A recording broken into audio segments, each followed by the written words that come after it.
Okay, I think we can start now. So hello everybody. We are pleased to see you here today for this general information webinar for this second Biodiversa Plus call on improved transnational monitoring of biodiversity and ecosystem change for science and society. So this webinar will last 1 hour 30. If you can move to the next slide, Céline. Okay, so just to present the speakers, myself, Sophie German, I'm part of the Biodiversa Plus Call Secretariat at the French funding organization ANR in France. And then there is also my colleague Céline Billière on the Call Secretariat from ANR France also. And from the Biodiversa Plus team, Claire Blairy, with the Biodiversa Plus Chief Executive Officer based at FRB in France, Frédéric Lemaire, the Biodiversa Plus Science Policy Society Interface Manager, and Magnus Tannerfeld, the Biodiversa Plus Vice Chair based at Formas in Sweden. Next slide, please. So the program of the webinar today, so we'll start with a short introduction on what is Biodiversa Plus and the functioning of a joint co-funded call. And then there will be 3 thematic sessions followed by each Q&A session. So the first one will be on the topic and scientific content of the call. The second one will be on the types of projects funded and the expectation towards the applicants. And the third one will be on the call process and eligibility rules. You can consult all the information of the call here on the link that is given in this slide. Next slide, please. So the webinar is recorded and will be available to all in a replay on Biodiversa Plus website. So the audio is only available to the presenters only. So if you have any question, you can ask them by using the Q&A function. So to ease our work, as we know that we will receive a lot of questions, please ask your question related to the ongoing thematic session only. And so please note that for questions related to the rules of your funding organization, it's best is to directly contact the relevant contact points. And if very specific questions, some questions may be answered individually by email after the webinar. Next slide, please. So as I told you, you can use the Q&A section to use your question. So now I'll hand over to my colleague Claire for the introduction. Thank you, Sophie, and hello, everyone. So before going into details of the call on biodiversity monitoring, we just would like to give you an idea of what Biodiversa Plus is. So you can move to the next slide. So it's a European Biodiversity Partnership that was officially launched on the 1st October of 2021. It's an initiative that is supporting excellent research on biodiversity with an impact for policy and society. And it's an initiative that was jointly developed between Biodiversa, like our former phase, and the European Commission, both DG Research and Innovation and the DG Environment. So within this initiative, we are building on the Biodiversa experience, and you see here a few figures that highlight the legacy of Biodiversa in terms of research funding, because over 2008 and 2021, we launched 10 calls for research proposals, allowing us to fund research for over 269 million euro. And with this amount of funding, we were able to fund 147 transnational research projects, which represents over 1,000 research teams and over 3,000 individual researchers. Next slide, please. So as I said, on the 1st of October 2021, we entered a new phase with Biodiversa Plus. And so within Biodiversa Plus, we now have an extended network of partners, which are mostly composed of ministries of research and research funding organization and ministries in charge of environment and environmental protection agencies. We now have 34 partners from 37 countries, so we have a better geographical coverage within the network. So Biodiversa Plus will last for 7 years, and we have a large budget to implement our activities because we have over 800 million euros over these 7 years to implement a very large portfolio of activities, going from supporting research and innovation programs and projects, supporting biodiversity monitoring across Europe, supporting the deployment of nature-based solutions and the valuation of biodiversity in the private sector, better connecting research and innovation projects and programs to policy, and also contributing to the internationalization of European research and innovation. And we also have a few transversal activities which corresponds to promoting stakeholder engagement in research, developing a common vision and strategy for our members, and also, of course, activities related to communication, outreach, and open science. So today we will mostly focus on one of this stream of activities, which is supporting research and innovation projects. And just for you to know that over the 7 years, so we will launch 6 calls. The call we will discuss today, the second call that we are launching. We launched one last year already. And all our calls in Biodiversa Plus will have an amplitude of around 40 million euro. And we expect to fund around 30 projects within each of these calls. Next slide, please. So all our objectives and activities are also aligned with the new policy context, as we are aligned with the EU biodiversity strategy, with the general objective of making the bridge between science, policy, and practice. I will not enter into detail of this scheme, but this represents our general objectives and activities. Next slide.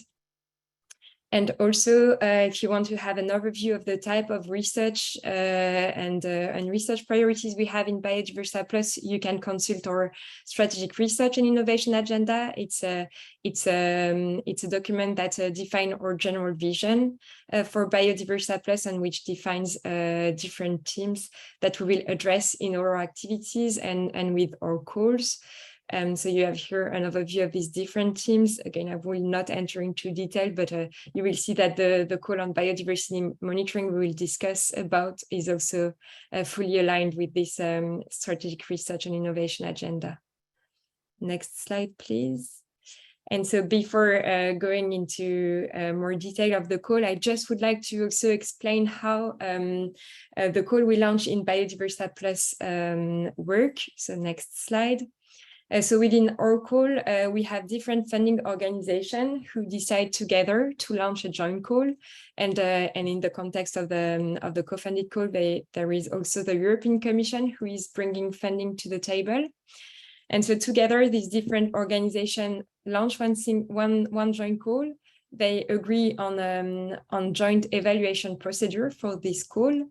And so we implement this evaluation procedures. At the end of the process, we have one ranking list made by an independent evaluation committee.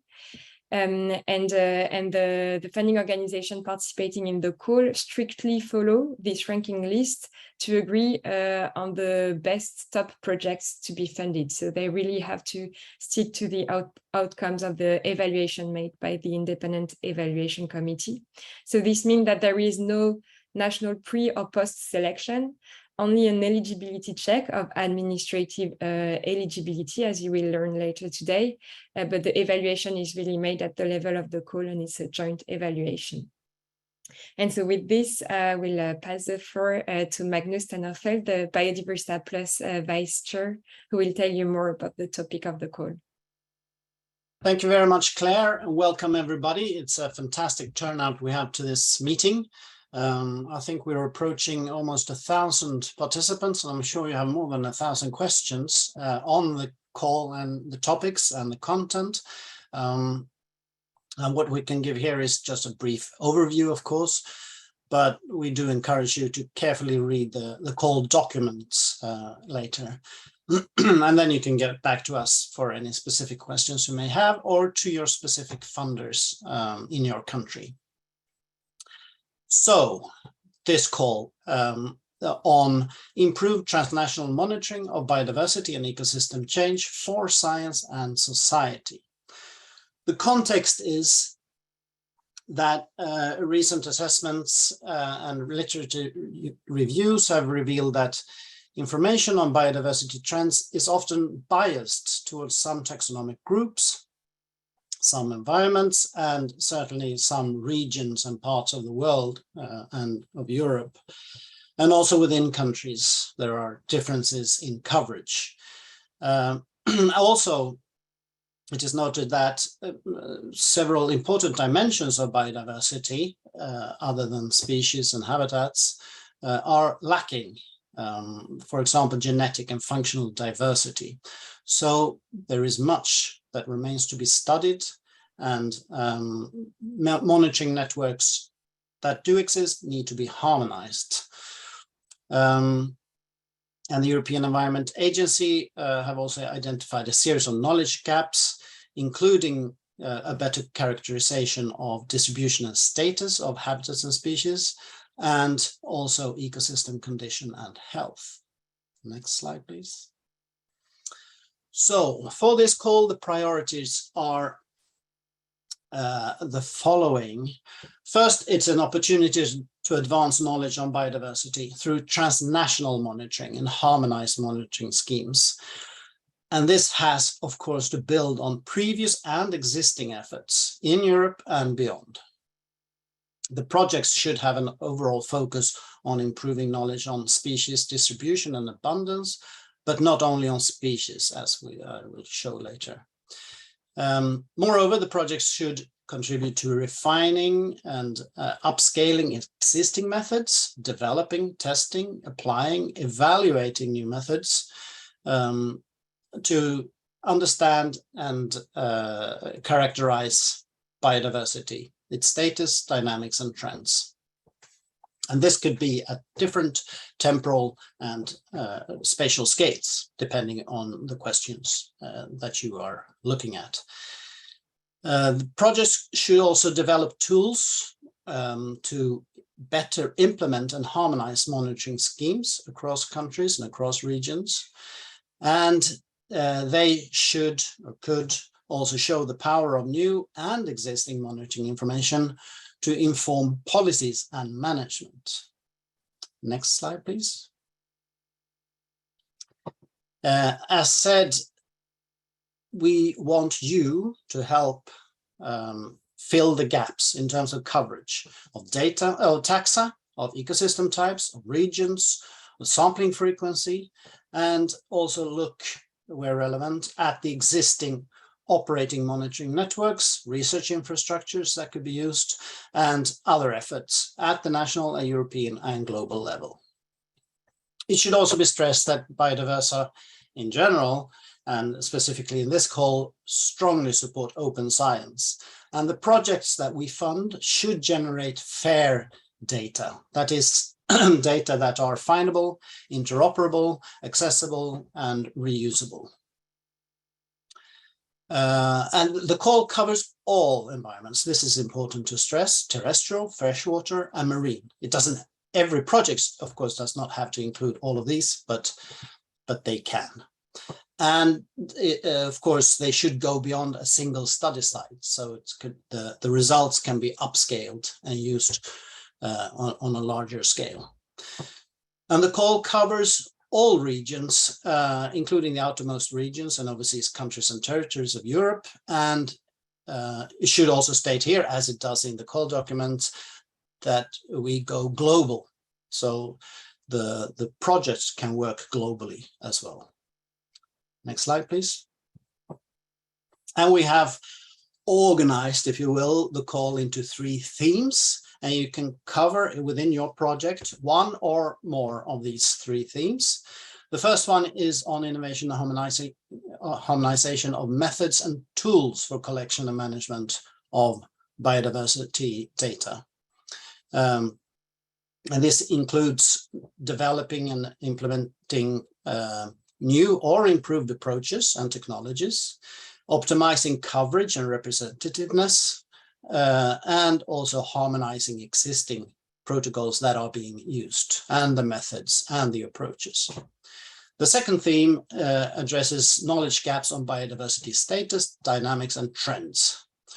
And here we are looking for filling knowledge gaps on status on a broad range of taxa, but with a particular emphasis on indicator species and species or taxa where information is largely lacking today.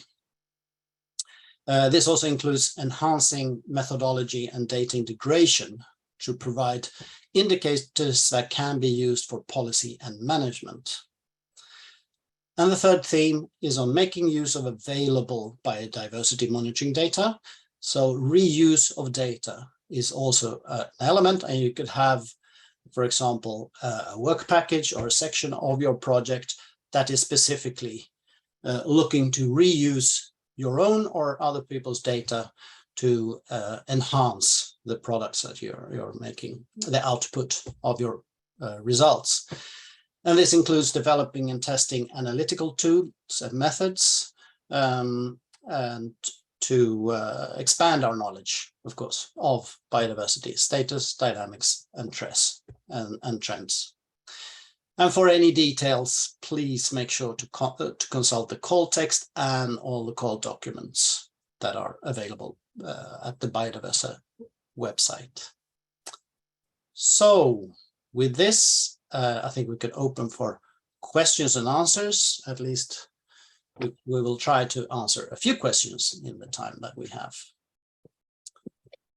Thank you, Magnus. So maybe first, a very general question that I can see, which is, do the slides be available after the webinar? So maybe Sophie or Céline, you want to say something?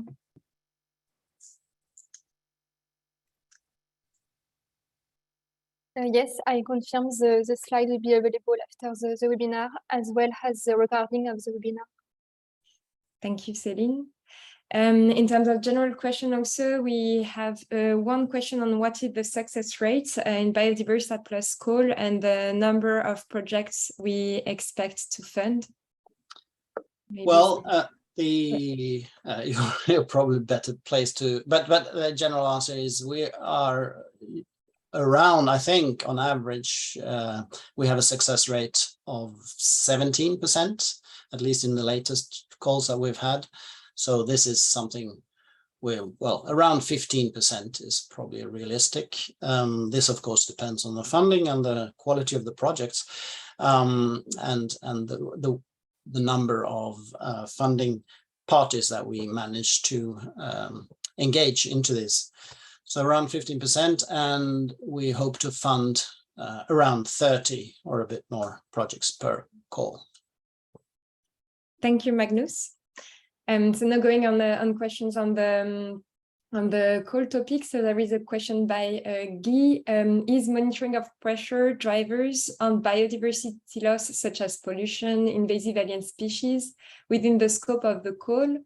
Or if the call focused on biodiversity status and trends? The focus is clearly on biodiversity itself. So the status and trends, but of course the drivers are important. So the focus of the projects should be on the biodiversity status itself and its trends. But of course, within the research project, you can include analysis of the drivers and changes in the drivers of biodiversity loss. Thank you, Magnus. We also have several questions asking if the projects should focus exclusively on territories within Europe, or if they can focus also on territories outside Europe, and if they could even focus on territories exclusively outside Europe. They could be, because the coverage is global. So projects could, of course, we are primarily European funders and the European Commission, but we also have funders outside of Europe. and there may be specific limitations for some funders when it comes to regions to work in, but as a whole, the call covers all areas, all regions of the world. Thank you. A question related to content as well. Are microorganisms included in biodiversity? They are, and genetic diversity is also very important. Thank you. So also a question asking if we accept and support the use of open and free software for data collection and information management within the project. Yes, I'm not sure what the question is. Of course, you can, we would encourage you to use open and free software, but perhaps the question, I misunderstand the question.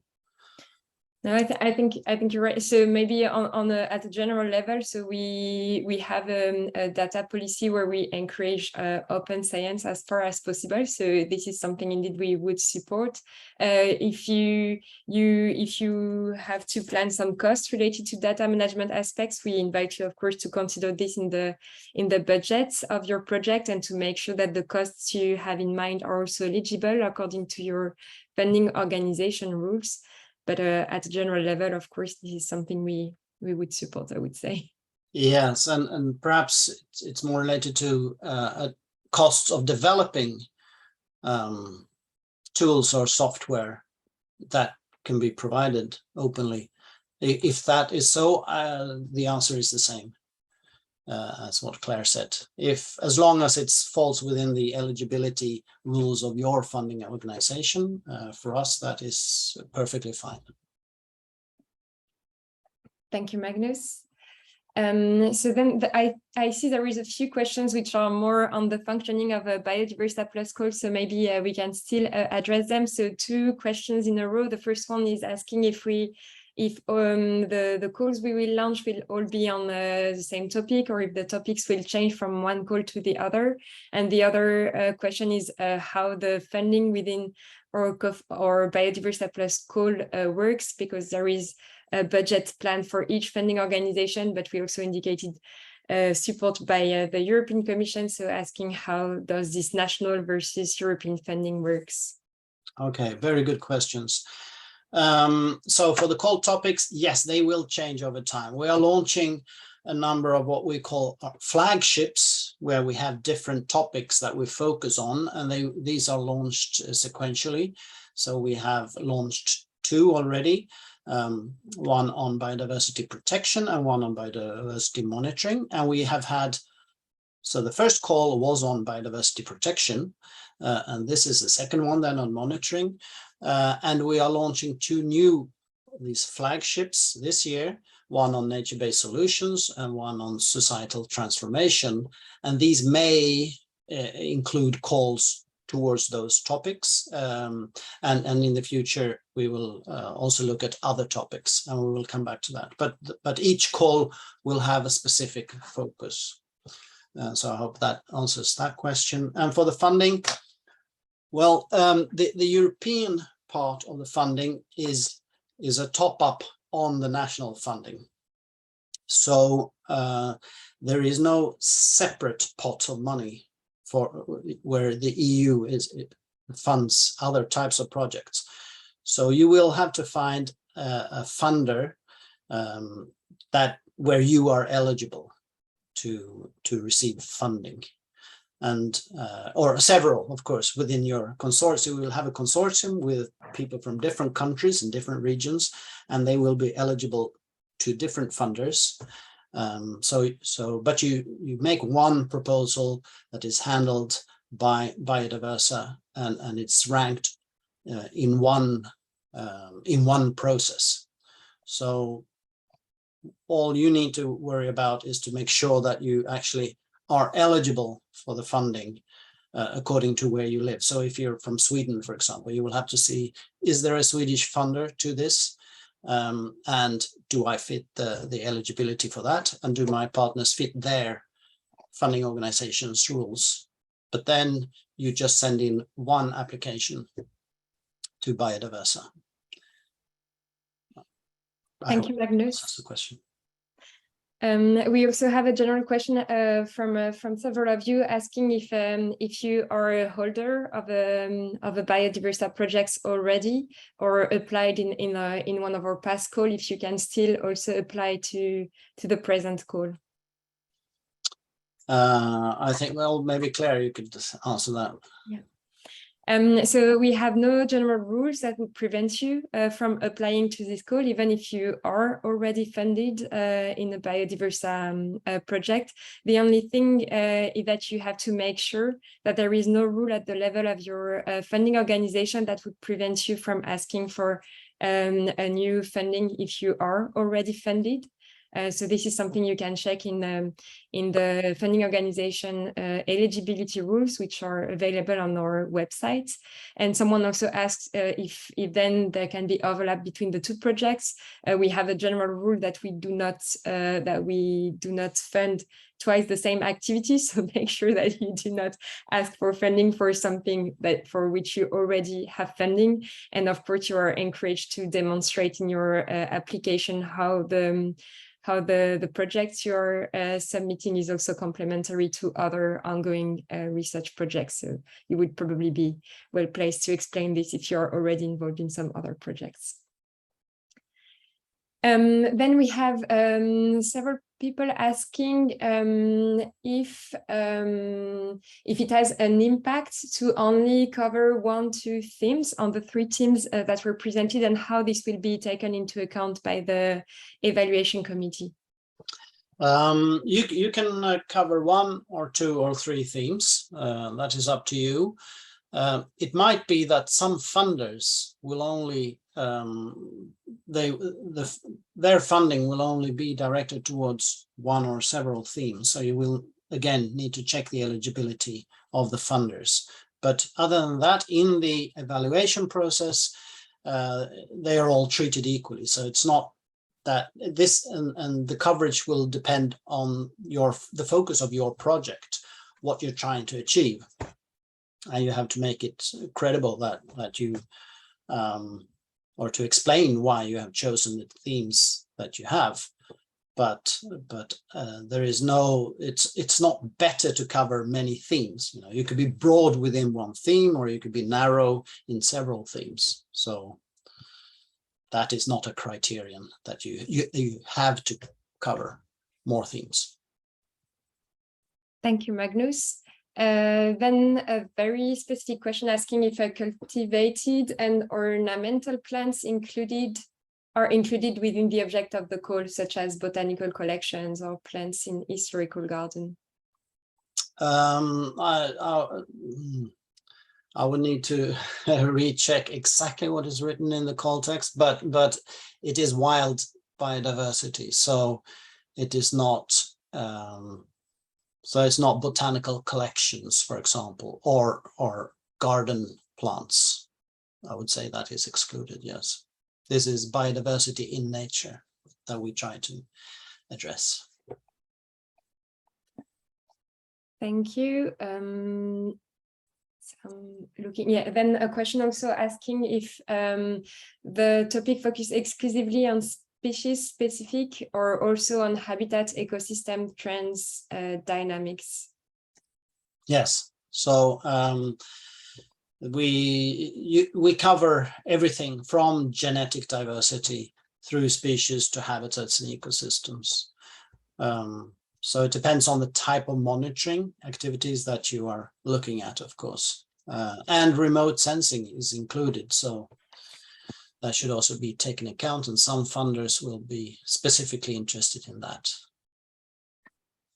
Thank you, Magnus. So I see that we're reaching the end of this first Q&A. So there are still many questions in the chat. Some of them are related also to other aspects we will see in the next presentation. So we will keep them. You may have your answer in the next slides, and we can keep them for the next Q&A session. And some of you may also ask specific questions like your project is doing this, is it eligible? So we really invite you to consult the call documents and the scientific description of the call. We will not be in a position to give you scientific advice on the content of your project, but normally if you carefully read the call text, you should have a good idea of what is within and without the scope of the call. And so with this, thanks a lot, Magnus. Yeah. Yes, I just want to, because I see one question on interdisciplinarity. And I think this is really important, that we do encourage interdisciplinarity, including biology and sociology in this case, or humanities and technology and economy and so on. So because the Biodiversa, the niche that we have in Biodiversa Plus is that we integrate research with impact and the needs of society. And to do that, you need to have interdisciplinary projects that can demonstrate at least a good possibility to create impact in society. And that covers all regions of the world. Thanks a lot, Magnus. And this is a good transition, I think, for the next session. So I think we can move to the next slide.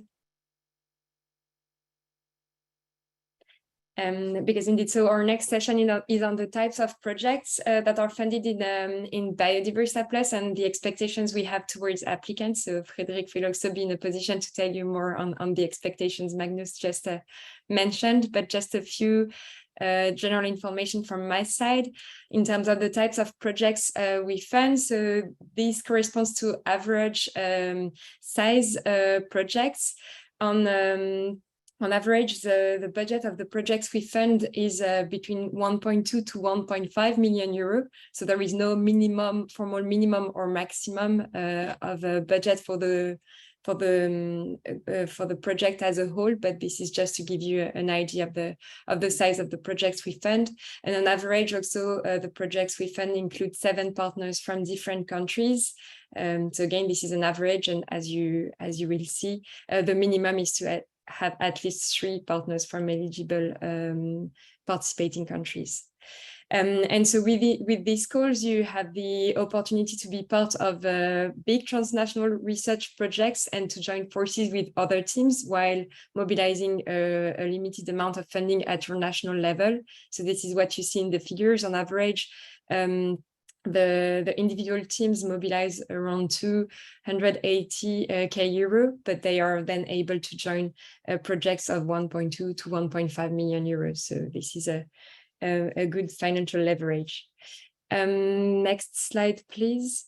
And so overall, in terms of the type of projects we expect to fund, so we have several expectations. First, we expect projects to be scientifically excellent, also to be multidisciplinary when this is relevant, and to demonstrate that you mobilize the different disciplines that are needed to reach the objectives of your project. We also expect you to demonstrate transnational added value, and we will tell you a bit more what we mean by transnational added value. And we also expect you to demonstrate stakeholder engagement in your projects and to demonstrate political and societal relevance. And Frédéric will tell you more also about this. These expectations that we have are expectation at the level of the whole project. It's not expectation that each individual team within the project should have, but we just expect you that by mobilizing different partners, in the end, you're in a position to demonstrate that you meet these different expectations. So make sure to have the right expertise also in your project as a whole to be able to demonstrate this. And as you will also see in the next session, we have specific assessment criteria to evaluate these different expectations. Next slide, please, and I will give the floor to Frédéric. Thank you very much, Claire, and good afternoon or good morning, everybody. Here just an overview of what is meant by transnational added value first, and then we'll dive into what is meant also by impact at this stage.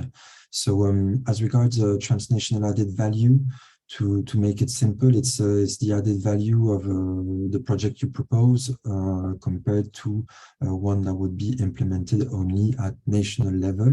And you can see here on the slide some more detailed elements of what this added value might relate to. It can be in terms of relevance or policy or society. For instance, if you address EU or international policy questions or legislative frameworks, management plans, and things like this, or if the way you address your research question is of specific relevance to such processes. It can be also linking expertise from different countries and efforts across national teams, also across study areas and models. For instance, it can be interesting to have a climatic gradient across EU or other regions, climatic gradients in your case studies, or points like this. So I guess you see a bit what we mean by this, and it can relate also to comparisons also at the local scale. It can be, for instance, about implementation at a local scale of more standardized methods or things like this. There it's a non-exhaustive list, and the idea is also for you to be creative. It's just a few examples to exemplify what we mean by this. And next slide, as regards impact. So we wanted to highlight here related to the criteria presented by Claire, and which will be further discussed in the next section. You can see here on the left-hand side, you have three main aspects to mind about in the pre-proposal stage. That's the fit to the call. It's a yes/no question that will be evaluated by the independent international evaluation committee. Then you have the novelty in terms of the research and innovation proposed, and you have impact. And you can see both are actually graded out of 5, which means missing out on one or the other is severely affecting the competitiveness of the proposal in such a process. And so we wanted to highlight in particular here the impact aspect. Well, as I said, the novelty, it's really about clear research questions with testable hypotheses and the novelty of the research proposed in terms of advancing knowledge. And for impact, it's more about expected societal and or policy impact, and also plans for stakeholder engagement. Of course, there's only so much you can go into detail on in a pre-proposal of 5 pages, but the idea is here really try to explicit the societal outcomes you're going for, why this makes sense for the stakeholders you're looking to engage with or are engaging with already. And also it's always good to highlight how the proposed research also feeds into policy processes, whether they be local, national, or EU and international levels. And so you can see here in the turquoise box the sub-criteria that will be used in step 1. There's the expected contribution of the proposed research for society and policy. So it's the added value of the project you propose for tackling a given societal and or policy challenge. And also it's about the describing a credible approach or ambition towards stakeholder engagement and user engagement in achieving this expected impact. And I'll give a few keys as to what this relates to into the next few slides. And then you have also, as mentioned before, a point around transnational added value, which can very much relate to societal and or policy aspects as raised in the slide before about relevance to EU or international processes or their implementation. Okay, next slide, please. So this first part was more a bit about to explain a bit the expectations there are towards pre-proposals at this stage. And of course, we also realize in Biodiversa that this requires specific skills. It's maybe not always evident for researchers to understand what we mean by these expectations. So we've tried to produce useful guidance for applicants in addressing these questions. And I will highlight a few here. The first one, a key element, is the Stakeholder Engagement Handbook, published by Biodiversa. It's explaining how to plan and implement stakeholder engagement with some hands-on methods to do so, and also to describe this engagement, how to credibilize this engagement, thinking about who you want to engage with, how, with what methods, for what outcome, etc. Of course, here some key elements can relate to when to engage with stakeholders. Making the case of the need for a proposed research project is also relating to involving stakeholders also at this proposal stage, where relevant. And so we invite you to consult this, and you have also attached to this as online annexes a number of more focused tools around, for instance, implementing a Delphi method, developing policy briefs, using video, or these types of engagement methods with stakeholders. Next slide, please. I touched upon the question of policy relevance. We have developed a guide to help understand biodiversity expectations as regard to policy relevance, what we mean in terms of policy relevance and what can be expected, or the right ambition also in the context of a research project, how to present an expected impact that is credible and achievable also by your research project. And we try to present concepts, tools to help you do so, and also case studies from successful proposals that were well acknowledged by the evaluation of past calls in presenting their policy relevance, so that you have really hands-on concrete examples for this proposal stage. Okay, next slide, please. You also have a guide around citizen science, or a toolkit around citizen science, if that's something relevant to your project. It's to get a better overview and understanding of what it is. So it's a bit an introductory document, but also guides on further resources to consult, and tools around citizen science that are out there. And also find out about examples and testimonies from funded projects around the use of citizen science, and some do's and don'ts and good practices on overcoming perceived challenges to the mobilization of citizen science and its implementation at the proposal stage, or presentation at the proposal stage. Okay, and next slide. I think this one I hand over to Claire around the more data management plans. Thank you, Frédéric. So we indeed would like to highlight also resources we developed, which is a guidance document on data management, open data, and the production of data management plan. As we quickly said in the last Q&A session, so we encourage open sharing of research data and digital outputs. And so when you will work on your project application, you will be requested to submit a preliminary data management information in your pre-proposal, so at step 1. And then if you are invited to submit a full proposal, you will have to submit a first data management plan in your full proposal.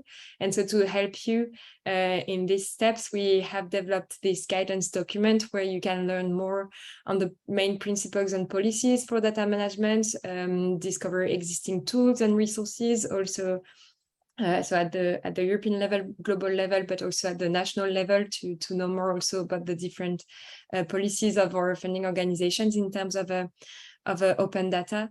And you will also get advice on the writing of your data management plan. So this might be a useful resources for you in the application phase.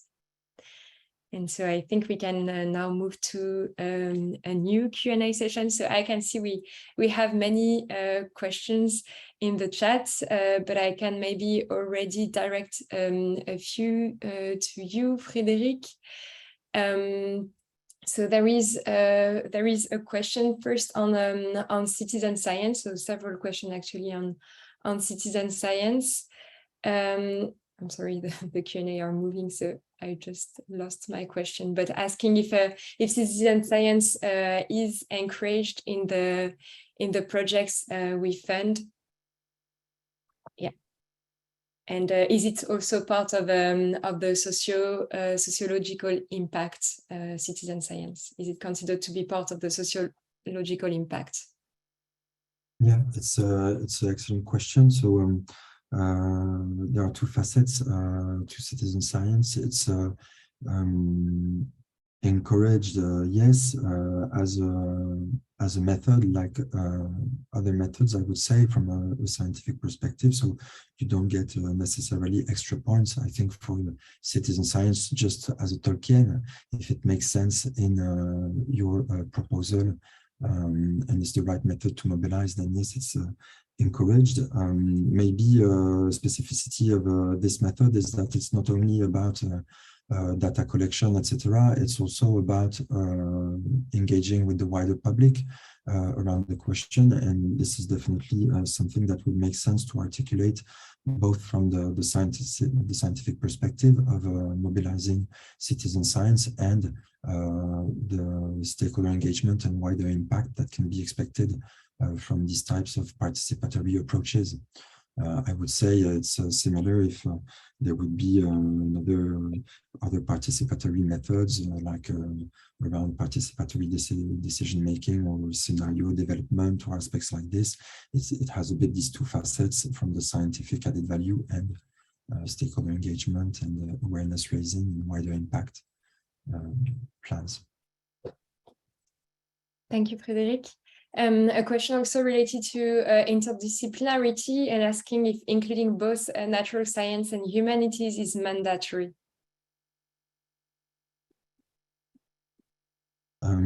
Similar to so we definitely encourage transdisciplinary projects in the sense of mobilizing multiple disciplines and also engaging with policy, society.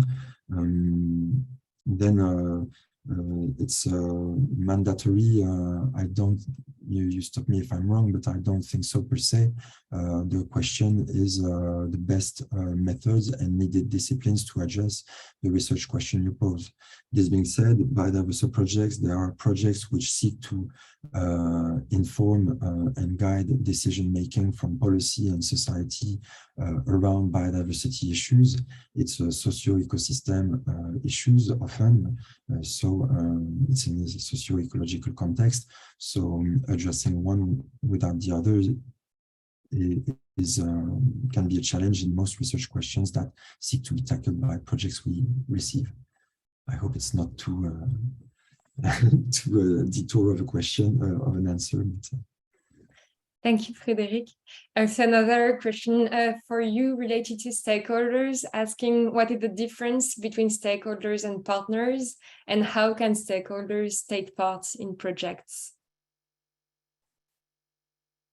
Okay, so that's definitely not a 1 minute answer question, but here the guide on stakeholder engagement comes in really handy.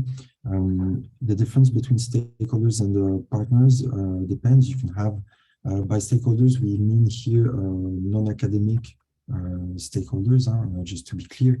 So it's actors from policy, society, practice, business, civil society impacted by your research, or who would be end users of your research. And the question here is about their involvement.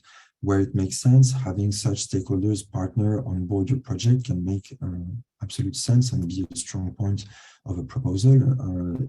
If you know that's the appropriate way to engage, and that would be a very close collaboration. Some stakeholders are more about being informed, raised awareness. Some stakeholders, it's more about consulting them. Some you can have involvement on a punctual or regular basis without needing to have them partner on board. There are various methods to do so, from an information letter to having people in your advisory board or as a partner in your project. And so this, I invite you to check out the stakeholder engagement guide in particular, which is very hands-on as regards this. And then as partners, I would say one point of attention is to make sure you check the national funding rules of the agency they would be required to bring funds from, because there are different funding regimes depending on the status of the organization joining, between public, private bodies, for-profit, non-for-profit, etc. Thank you, Frédéric.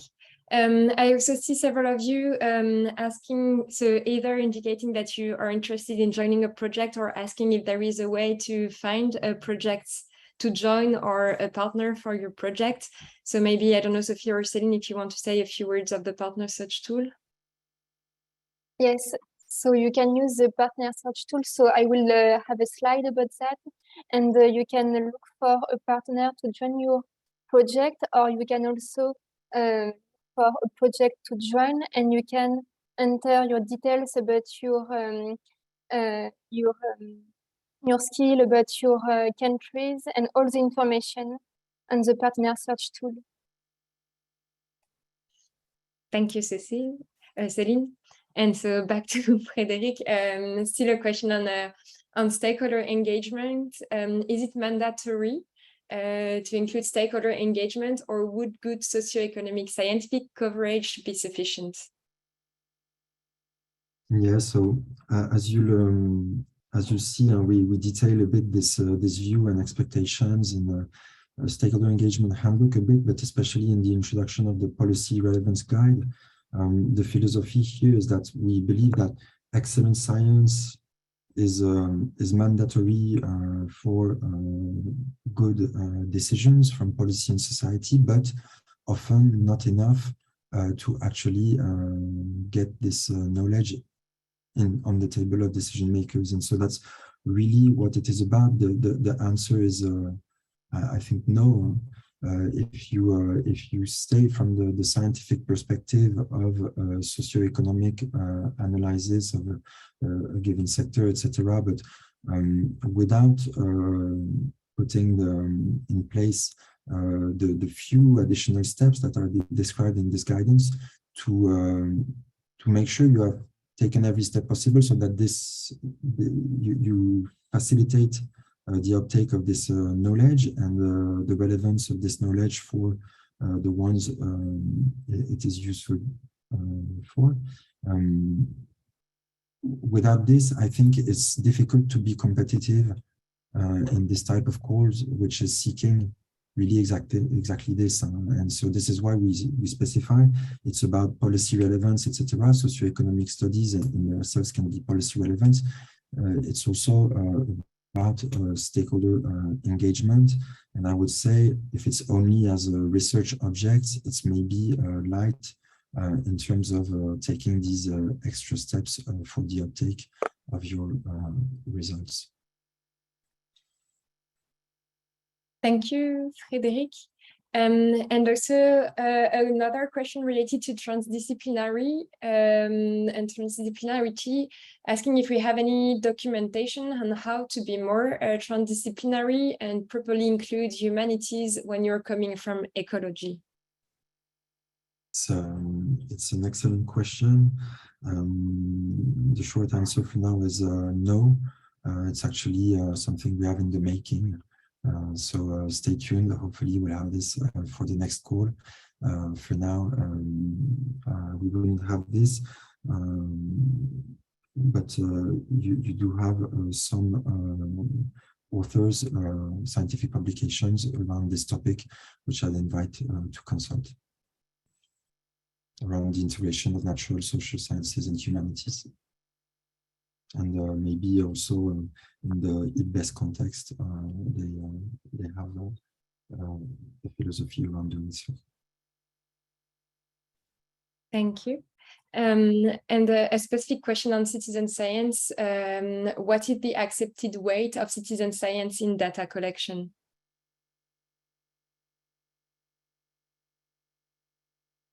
Yeah, I don't know. It's a tricky question. I guess it depends also a bit on behind this question. There's a question in return about the objective of how it serves the research question in itself. So, you know, does it make sense? Is this the method for the majority of your data, and it makes sense for answering your research question? Fine. And behind this also, I guess there's a question of putting also in place the right elements to credibilize the collected data, etc. And for this, I think there are a few pointers to some good practices and additional resources in the citizen science toolkit. Thank you, Frédéric. So I think we can move to the last session. So we still have many questions, but hopefully many of these questions will also be answered with this last session, and we will take a few more questions after this session. So Céline and Sophie, I give you the floor. Thank you, Claire. So hello, everyone. I would like to present you the call process and the eligibility rules. So first, please note it's a two-step procedure. In step 1, there is a mandatory submission of proposal to the online platform, the EPSS, so the Electronic Proposal Submission System. The EPSS should open by the end of this week, and so applicants cannot enter the procedure at a later stage. Then there is an eligibility check made by the funding organizations and also made by the call secretariat.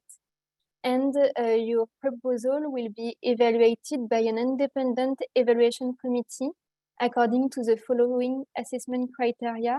So the first one is fit to the scope of the call, the second one is novelty of the research, and the third one is impact.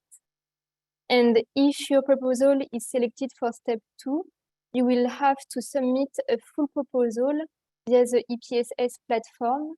And then again, there is an eligibility check made by the call secretariat and made by the funding organization. And your full proposal will be evaluated by external reviewers and by an independent evaluation committee according to the following assessment criteria: excellence, quality and efficiency of the implementation, and impact. So please note that your proposal and full proposal should meet all the formal criteria, submitted electronically, respect page limits and number, type of attachment allowed, and links and hyperlinks are not allowed. It's very important to meet that, because if your proposal or full proposal doesn't meet this format, they can be declared ineligible.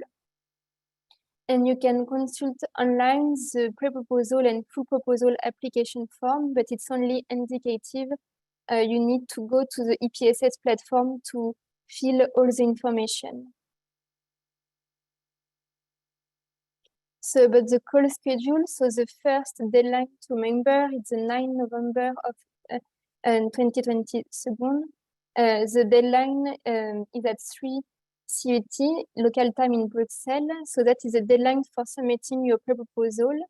And then you will have the result of the first step mid-February. So you will know if your proposal is invited to step 2.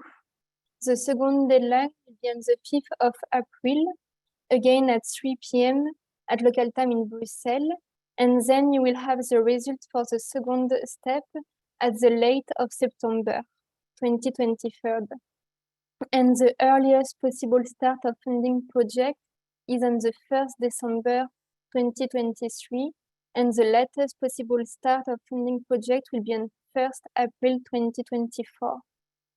And as a recommendation, you should not wait the last minute to submit your proposal and full proposal online. So in this call, there are 46 funding organizations participating from 33 countries. You can consult the updated list of participating countries and funding organizations involved in this call in the Biodiversa Plus website. Currently, only Romania needs to confirm their participation. It should be, we will have the answer before the end of the month, hopefully. And also in our website, you have the reserve budget for each funding organizations. And the total funding for the call is over 40 million euros. So now I would like to give you more information about the eligibility criteria at the level of the call.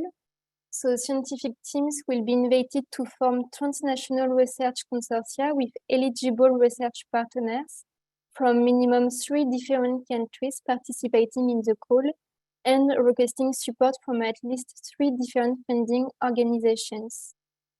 And in addition, part of the eligible partners, at least 2 must come from different EU member states or associated countries participating in the call. So for example, if you have in your consortium research partner from Portugal, Brazil, and Norway, that is eligible because there are two different EU member states or associated countries, Portugal and Norway, and you have one partner from another country. But if in your consortium you have partners from Poland, Taiwan, and Brazil, that is not eligible because there are three different partners, but only one from EU member state or associated countries. Taiwan and Brazil are neither EU member state or associated countries. And so you can consult the updated list of associated countries here on the link in this slide, also available in the Biodiversa Plus website. So the duration of the project should be 3 years, and projects are expected to act as transnational projects and not as a mosaic of national projects. To this end, as far as possible, partners should participate in the project for its entire duration. However, as needed, position of some team members can be requested for only part of the project duration, as long as at least one member of each partner remains involved for the whole project duration. There are some other general eligibility rules to meet. So the project coordinator is eligible and employed by an eligible organization according to the term and condition of the participating funding organization from which he or she applies for support. The project coordinator, so the person in charge, can only participate as coordinator in one proposal of this call. And apart from the position of coordinator, applicant can participate in several proposals as long as this is in line with their funding organization eligibility rules. Proposals must be written in English, and the scope or scale of the proposed research should exceed a single country.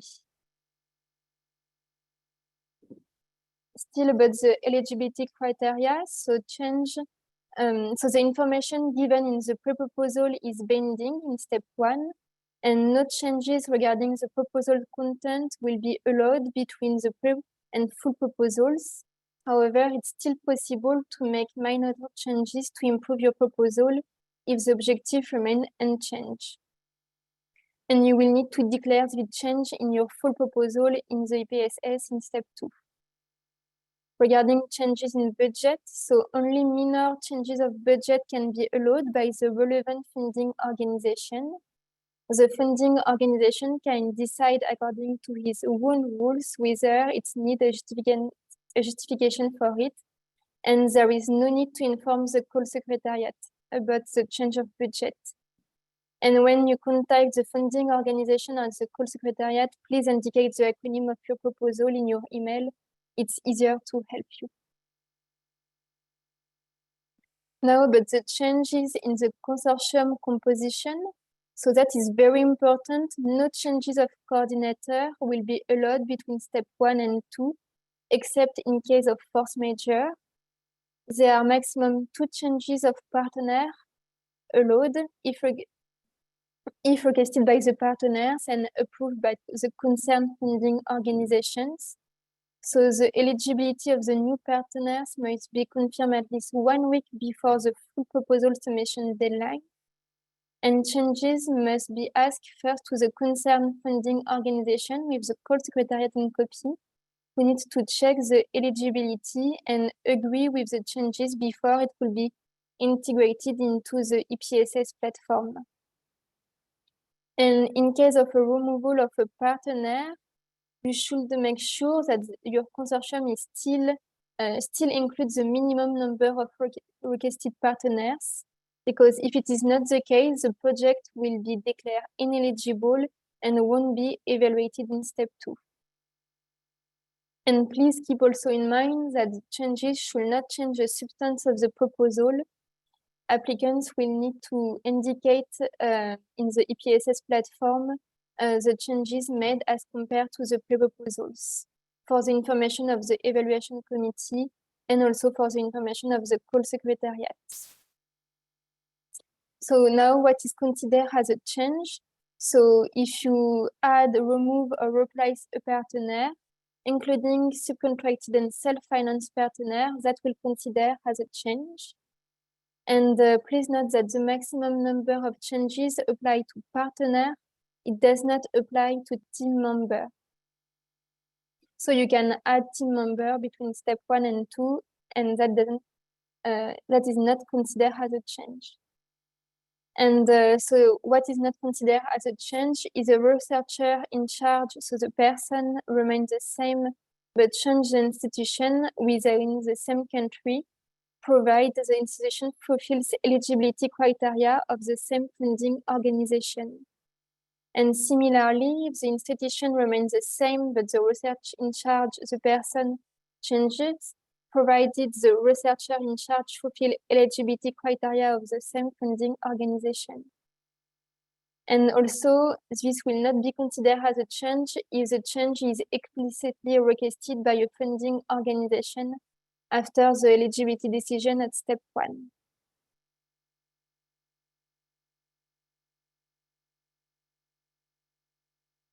So each national regional funding organization will fund its own national regional research partner. So that's why applicants are strongly advised to approach their respective funding organization contact point to make sure they respect all the eligibility criteria and rules, in particular about the budget.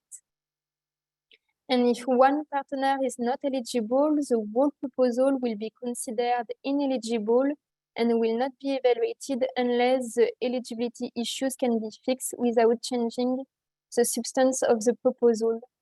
You can consult the updated funding organization rules and funding organization contact point here in this link. So the link is activated from yesterday. So we really encourage you to go to read the document and to check your the eligibility with your funding a national organization.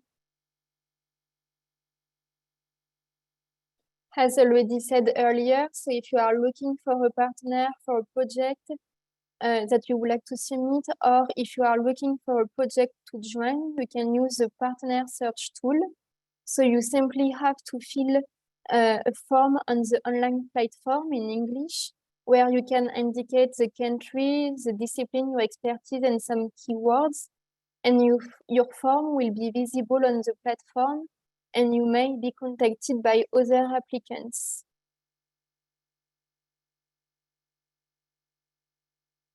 So now I think it's a Q&A session.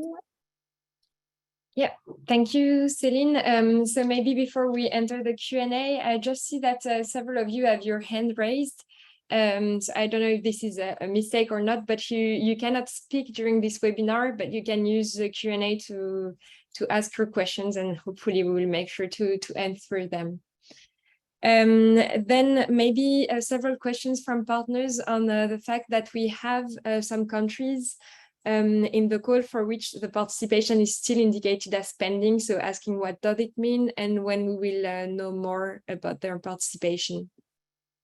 Yeah, so the list of countries was updated earlier this afternoon. So now there are only Romania as pending.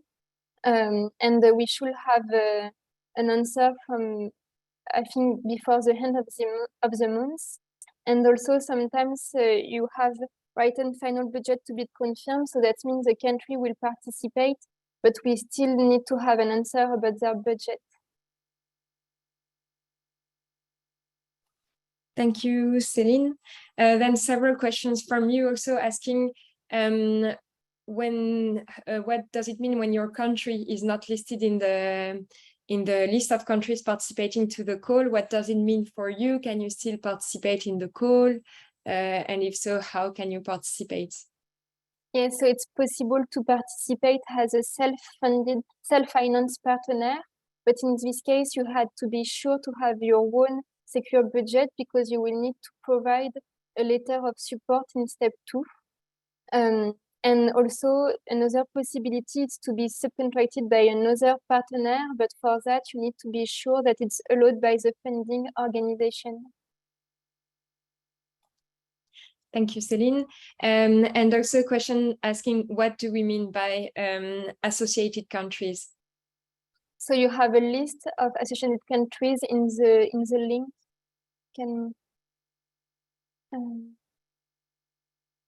Here, so in this slide, you have the link to see if the country is an associated countries in Horizon Europe.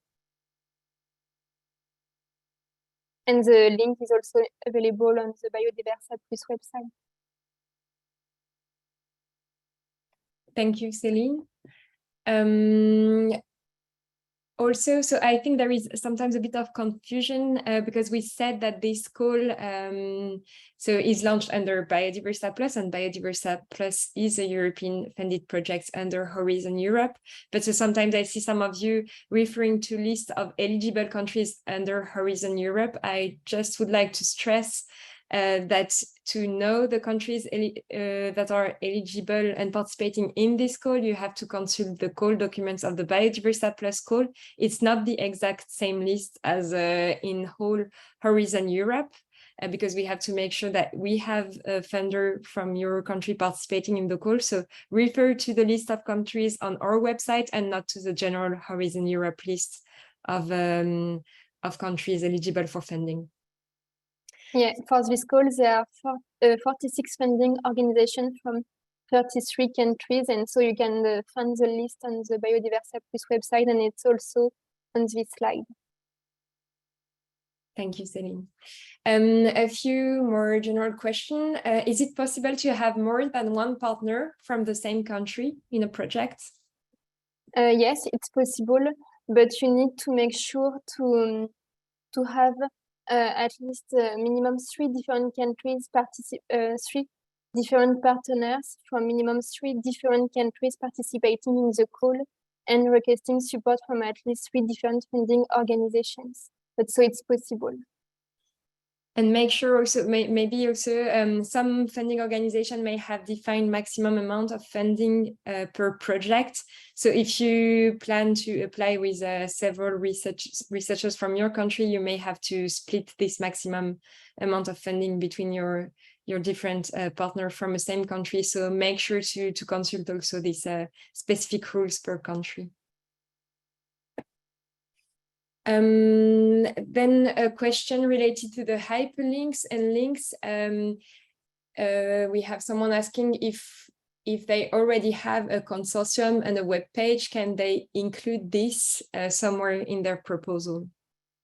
So no, in your proposal and full proposal, you cannot include links and hyperlinks. That is not allowed. Thank you. Then a question on do only project leader need to submit the pre and full proposal through the electronic system, or do all partners have to submit?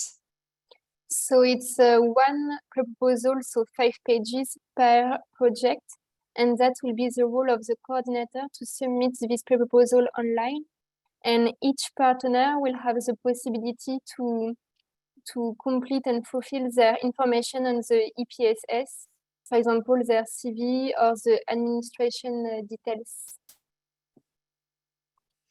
Thank you. Then we have several questions related to budget, asking how can we know the type of costs that are eligible, or costs for the management of projects eligible, does it depend from national funding organization? And this is a question that I can see related to several types of costs. Yeah, so that is relative to your national funding organization. It's not at the level of the call, it's really at the level of your national funding organization. So you need to consult the national rules, this document, and also to be in contact with your national funding organization for that. Thank you, Céline. Then also a question related to the types of projects, the types of partner that can be eligible for funding. So asking if NGOs can be eligible for funding or private companies, and if they can also be eligible to coordinate projects. Yeah, so at the level of the call, there is no restriction, but here again, you need to check with your funding organization if the NGOs or the private companies are eligible. Thank you. Then a general question asking also if the Q&A as formulated during this webinar will be available later on to consult. I don't think so. There is already a FAQ available online, and all the information are also available in the documents, and the presentation will be available online, and you can contact us, the call secretariat or the funding organization, if you need more information. Thank you. A general question also asking if it's possible to activate the links in the funding organization contact point PDF. So I think in the PDF with the list of funding organization rules. Yeah, we will check that. Thanks for the comment.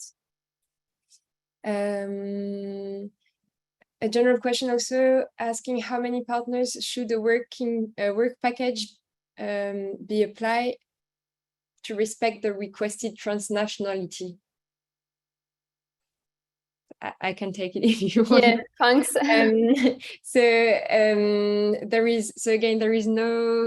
We don't have any specific rule telling you need to include this number of partners in a work package for it to be considered with the right level of transnationality. The only formal requirement is that you respect the minimum number of partners to be involved in your projects overall. So it's minimum 3 partners from eligible countries, including minimum 2 from EU member states or associated countries, as you can see on the slide. And then it's up to you to see how you want to mobilize these different forces and demonstrate that you indeed have transnational added value within your projects.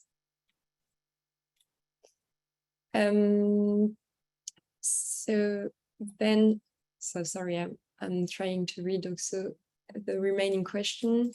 So I can still see that we have questions on the recommended maximum size of a consortia. So maybe we can remind the average size of the consortia. Yeah, so in general, there are around 7 partners, but that is not a rule. It's only an average. What is important is what you are going to do, and so how you should proportionate your consortium in relation to the goal of the project.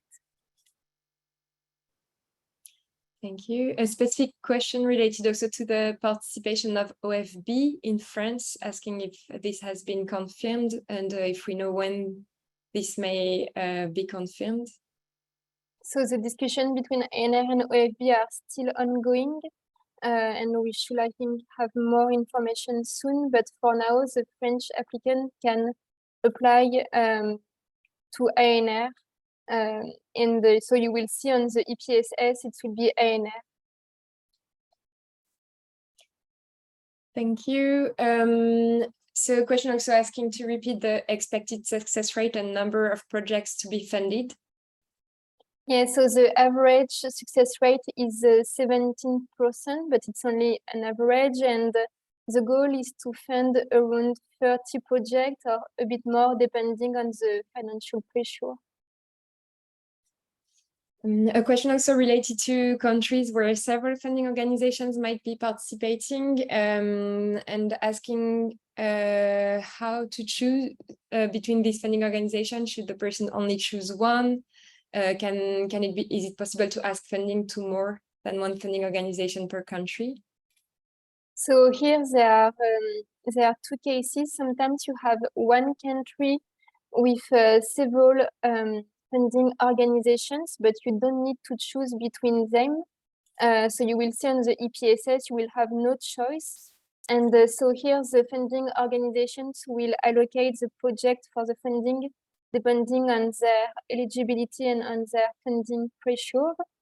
So it's quite simple for the applicant. You don't need to choose the funding organization. And in the second case, sometimes you have one country, but with several funding organizations, but you need to choose between the funding organization.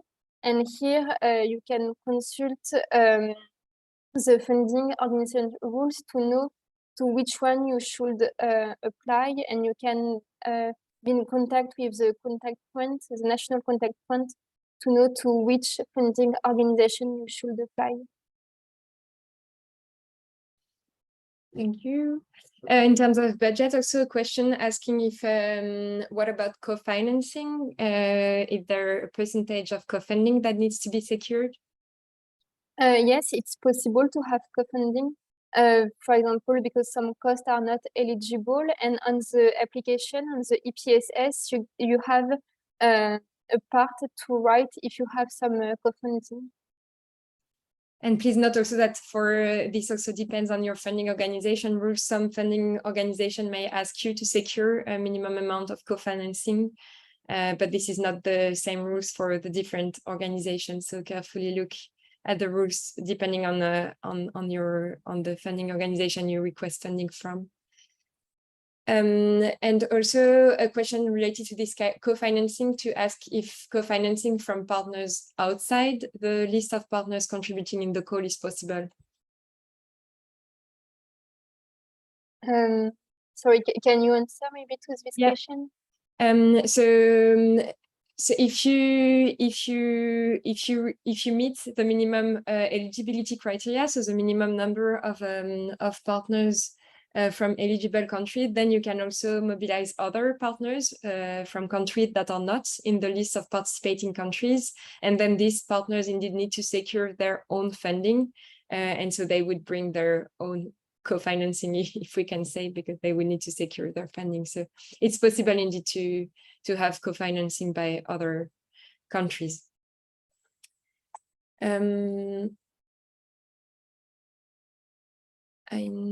Maybe another question.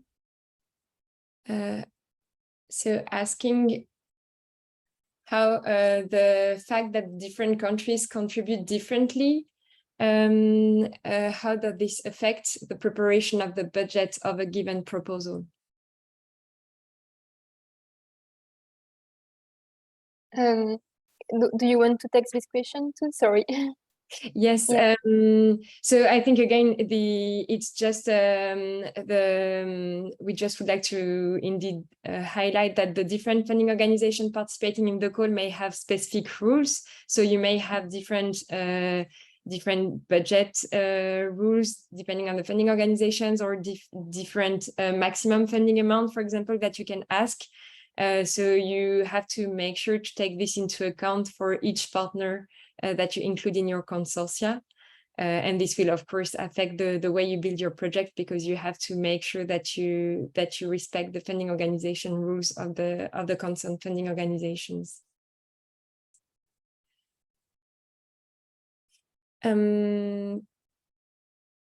A general question which is related to the transnational added value, but asking if are there advantages to building consortia that cover different sub-regions of Europe, or could all partners come from, for example, Northern Europe and still have the same chance if the project is of quality? Maybe Frederic. Yeah, sorry. No, I think as long as the project is associating three eligible countries, it's eligible on the same scale. Maybe what depends here also is the research question you're tackling, if it makes sense, because it's for a biome in that region or whatever. It makes sense like this. If there may be added value of answering this question from multiple regions perspective, then it makes sense to do it like this. So there's no counter selection. It depends on the adequacy with your research question and hypothesis. Thank you. So we're coming to the end of this Q&A session. So there are still many questions in the chat. Hopefully, I think some of them we answered during the session. And you will still have other opportunities also to raise this question, but I can give back the floor to Sophie and Céline for the few concluding words. Yeah, thank you, Claire.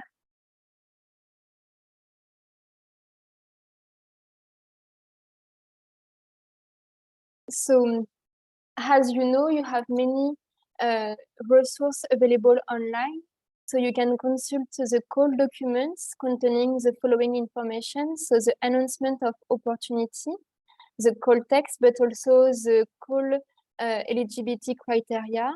You will have also available in the call documents the pre-proposal application form and the full proposal application form. So that is only for information, because you will be able to access to the pre-proposal application form online via the EPSS. In the call document, there are also the checklist for applicants, the data policy, the assessment criteria, and the conflict of interest, confidentiality, and non-disclosure policy. So please carefully read all documents.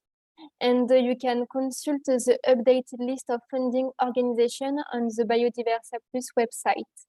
And we have also a FAQ available online, so you can have many answers to your question on this FAQ. So in summary, first, you should check the theme and the scope of the call in order to be sure that your proposal fits to the scope of the call. Then you can build your consortium. You can use the partner search tool. Then you should check the eligibility criteria at the level of the call, but also at the level of the national funding organization. And you should do that for all members of your consortium. So you should clarify procedure with national contact points and the call secretariat. You can also watch the webinar in replay. And then you can elaborate your proposal according to the call documentation and the instruction provided in the proposal template and in the guideline for applicants. And so you should submit your proposal on the EPSS platform by 9 November at 3 p.m. at the latest. And so, of course, we advise you to not wait the last minute to submit your proposal. And we wish you all the best with the preparation of your application. So here again, it's a link to find out more about the call on the Biodiversa Plus website. So the link for the online platform, the EPSS, will be available soon, probably before the end of the week. And you can contact the call secretariat, so myself and my colleague, Clara Superbi, if you have any questions. You can also contact the national regional contact points. So they are indicated in the rules of the funding organization. And if you have any question about the online platform, the EPSS, you can use this address email to contact the person in charge of the EPSS. We hope this webinar was helpful. I don't know if there are any other important questions, Claire?